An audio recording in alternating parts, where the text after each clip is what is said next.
Kéké des Town me dit Cherki, qui est formé et a grandi en France, s'est pris une vague de haine pour pas avoir choisi l'Algérie. Pourquoi ne pas laisser le joueur de faire son propre choix sans discussion?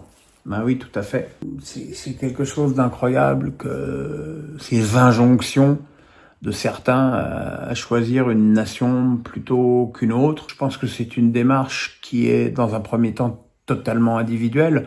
Voilà, c'est le choix du cœur. C'est au fond de toi, tu te sens quoi? Tu te sens plus français, plus algérien?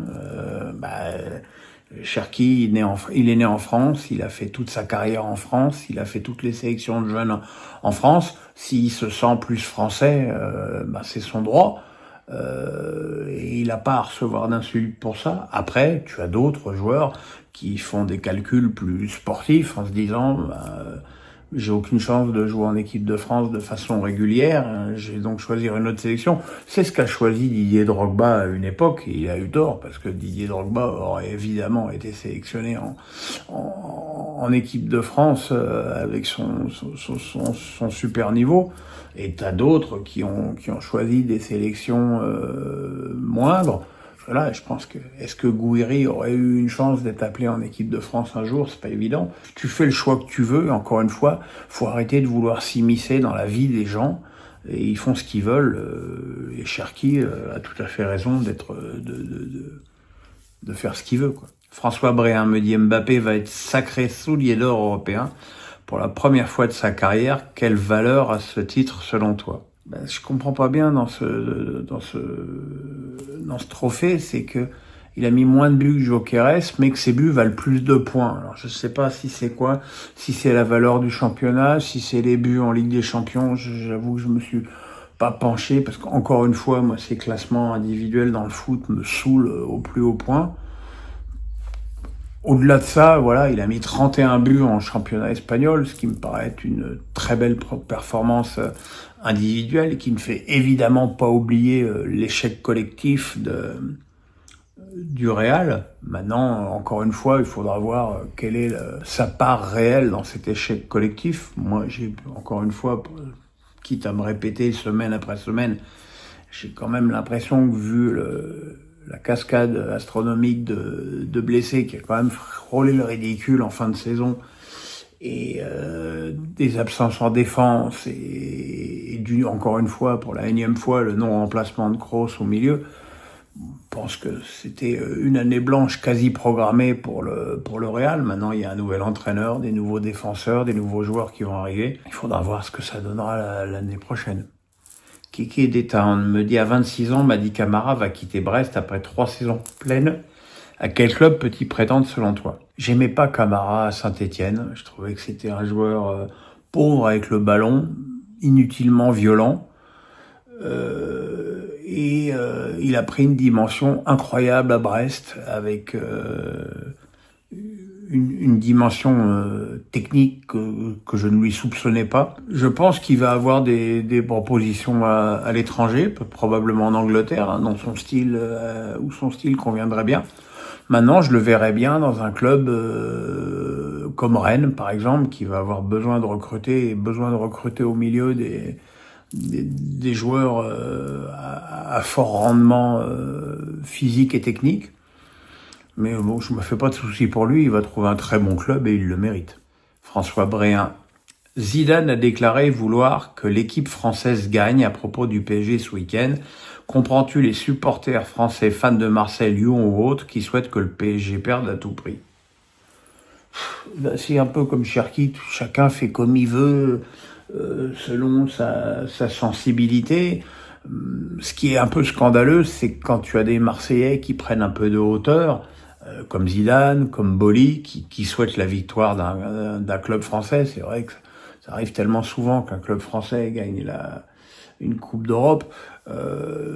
Ça ne mérite pas les messages méprisants, voire haineux, voire insultants qu'il y a de Marseille. Encore moins quand c'est Didier Deschamps qui aujourd'hui est sélectionneur. Et c'est pas parce qu'il a été entraîneur de Marseille qu'il faut qu'il reste Marseillais toute sa vie. Je vais vous dire, déjà, moi, ce qui me gonfle, c'est qu'on croit obligé de demander à tout le monde, alors vous êtes pour Paris ou vous êtes pas pour Paris. Je veux dire, chacun fait ce qu'il veut. Je veux dire, que Boli, Deschamps et Zidane soient pour Paris ou pas, ça changera rien au déroulé de la finale. François Bréhin, tu as eu une gentille passe d'armes avec Guy Carlier à propos de Mbappé sur son péno de ce week-end. Je ne comprends pas la haine qui a envers lui en France sans arrêt à lui reprocher tout et n'importe quoi. Est-ce selon toi de la jalousie mal placée? Alors je sais pas si c'est de la jalousie, pas si le terme jalousie est approprié. Encore une fois, il y a quelqu'un qui m'a demandé comment Mbappé était devenu de passer de gendre idéal à presque ennemi public numéro 1 en France. J'ai dit que il y avait les conséquences du petit ange parti trop tôt. Ça, c'est un truc qui est vraiment pas passé auprès d'une grande partie de l'opinion publique en France. Après, il y a les supporters du PSG qui lui reprochent sa vraie fausse trahison de départ du PSG libre au bout de 7 ans.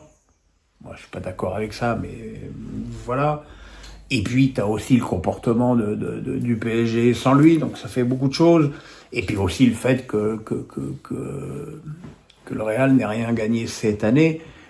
Et c'est la première fois d'ailleurs que dans sa carrière que Mbappé fait une saison sans rien gagner.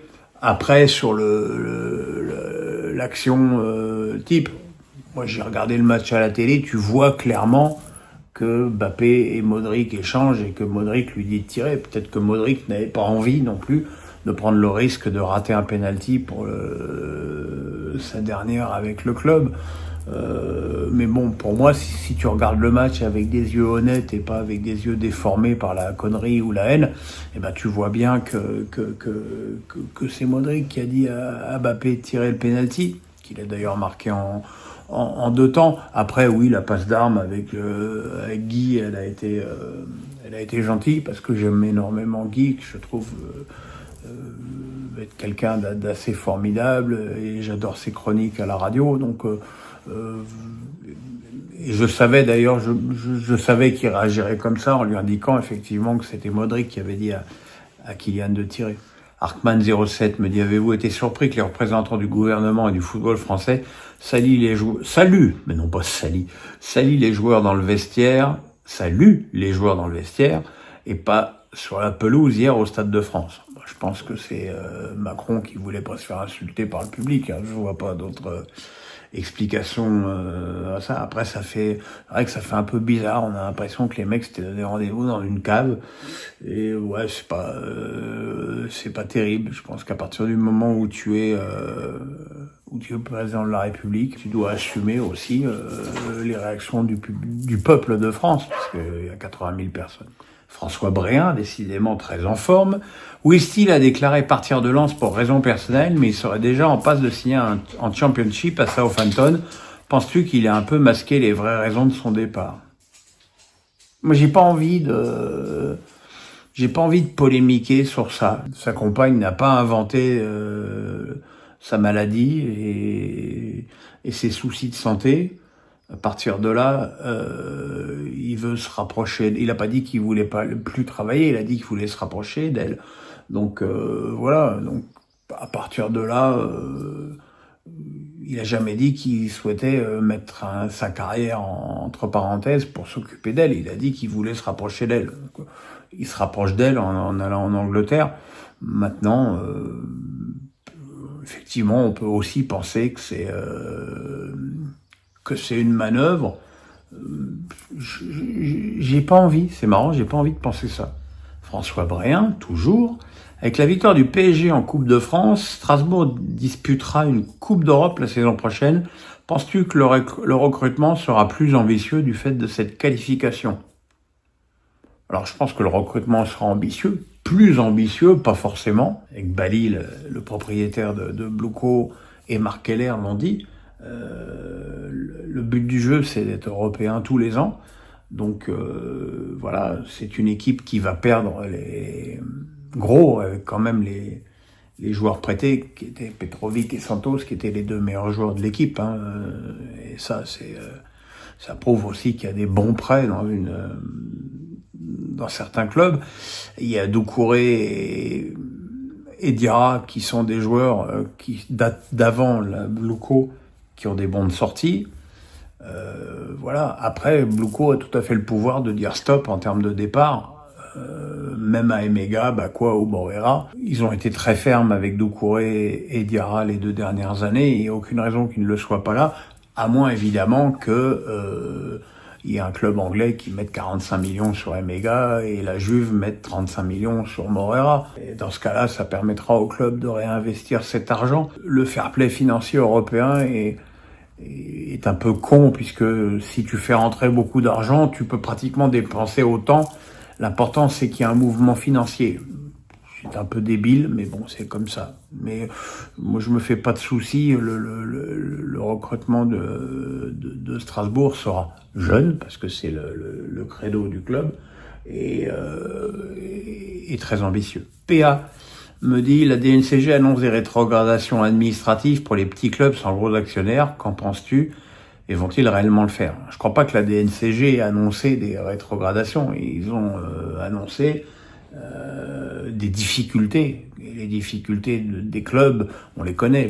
Tu es supporter du SCO, tu connais les difficultés financières du club. Alors peut-être effectivement que un bon transfert d'Esteban Le Paul permettra au club d'avoir une petite bouffée d'oxygène sur le plan financier.